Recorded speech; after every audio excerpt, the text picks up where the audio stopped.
Today, I will introduce a spiritual message from Socrates. It is a message befitting a philosopher, so please listen until the end. I would like to talk about the concept of the universe. I believe that each person likely has their own unique sense of it, but even so, the laws that exist within this universe apply equally to everyone, and they cannot be bent. I think it's no exaggeration to say that I have lived according to this cosmic view, because I knew that it was the truth. While living on this earth, there are various circumstances, situations change, and one's position can shift. As a result, people often change their way of thinking and behavior. However, this often leads them to deviate from the true laws, and when that happens, their way of living can go astray. Though I cannot fully explain why, I have learned that human senses are truly ambiguous, and it is extremely difficult to live a life in accordance with the truth of the universe, as we are easily influenced by our environment. This is because human beings, by enjoying the freedom granted by God, generate various thoughts and initiate actions. When a new idea first enters one's mind, it is often accepted without resistance. I have also come to understand that the things one sees, hears, and the values one holds for the first time flow continuously throughout a person's lifetime. Though we may encounter various obstacles along the way and change the direction of our lives to some degree, even then, we are unable to completely alter the underlying thoughts and values that flow at the core. We simply change direction while carrying them with us, and that is how I believe it goes. As a result, humans create suffering and seek the path of learning in various ways. When one realizes that the underlying thoughts, values, and experiences are something that should be completely transformed, the surprise is even greater. This typically happens when one encounters a massive obstacle that completely overturns their previous way of thinking, or when they meet a great individual to whom they can wholeheartedly devote themselves. Such encounters are accompanied by a significant shock. Through these experiences, humans become flexible and able to change their values, perspectives, and views on life freely. This is one way in which people grow.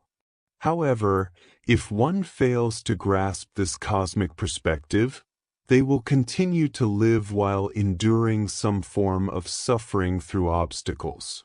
This is because, from the outset, humans exist in accordance with the laws of the great universe, and living without knowing this unchangeable fact naturally leads to suffering. For me, the sense of grasping this cosmic perspective was something I always had. In other words, I had the feeling that the universe exists within me. It is the state in which my worldview and cosmic perspective are aligned, as if the universe itself is me. Moreover, this sense aligns with the idea that when held tightly, it is a single point, but when opened, it expands infinitely. I have experienced that when I internalize this sense of the universe is me, human desires and sufferings, which are inherently three-dimensional, no longer serve as obstacles. As a result, the flow of my life changed drastically. However, I also understand that this sense cannot be known unless it is personally experienced. No matter how much I try to explain it in words, it cannot become someone else's own understanding. Therefore, experiencing it for oneself is of utmost importance. Humans are foolish creatures, yet at the same time, I believe they are also wise beings, because they are children of God. For this reason, I believe that this moment will come to everyone equally in due time. Thank you very much. Despite living through various hardships and challenges, we are taking one step at a time toward God. The sense of the universe is me is often said to be difficult to grasp and hard to apply, and I can relate to that feeling. Somehow, I want to elevate my soul and experience that sense of the universe is me. I will continue to strive toward that goal, and I believe many others feel the same way.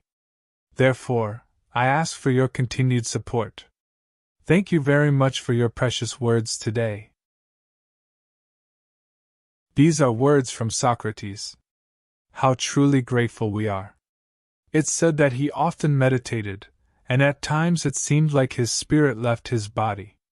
This was likely him traveling to the spiritual realm. We too, by seeking the truth in our hearts, can continuously observe our inner selves. As we dive deeper into our minds, there may come a moment where we become so absorbed in thought that we lose our sense of feeling. Sometimes we might not even realize we've lost that sense, and when we finally notice, a significant amount of time has passed. On the other hand, there may be times when we feel like we've thought a lot and spent a long time in meditation, only to realize that just 10 minutes have gone by. In this way, we lose track of time, and it's a sign that we've truly immersed ourselves in our thoughts. I believe everyone will eventually experience this. As we continue to look deeper within ourselves, I think we will also start to have spiritual experiences during meditation, with sensations that go beyond this earthly realm. As the depth of meditation increases, the human, physical sensations begin to fade away, and suddenly it feels like we're floating in space or above our own heads, perhaps even looking down at the earth. Various phenomena like this can occur. Though it's not quite the state of the universe is me, I think we can get close to that point. First, I suggest developing the habit of regular meditation. However, simply sitting in silence is not enough for meditation. You should delve into your heart, reflecting on where your thoughts might be wrong, why you hold certain beliefs, and what is truly right. I believe this type of meditation, where you constantly examine yourself, is essential. Otherwise, strange things might enter your mind, so it's important to be cautious. Meditation requires setting aside quiet time. Without a peaceful environment, meditation is impossible. When I speak on YouTube, I often speak quickly, but this isn't conducive to meditation. You can't enter a meditative state with a fast pace like that. You need to drop your focus down to your lower abdomen, Tanden, breathe deeply, and sink into the depths of your Tanden, until your sense of physicality fades away. Gradually, everything will calm down, and your mind will become still. It's not about being hurried or agitated, but about quieting down and reaching a deep stillness. It's like a drop of water falling into clear water and creating ripples, a truly calm heart. I hope you can grasp that feeling.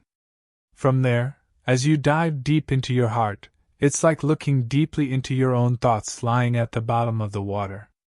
As you continue this process, little by little, your meditation will deepen, and your perception will gradually shift from an earthly to a spiritual one.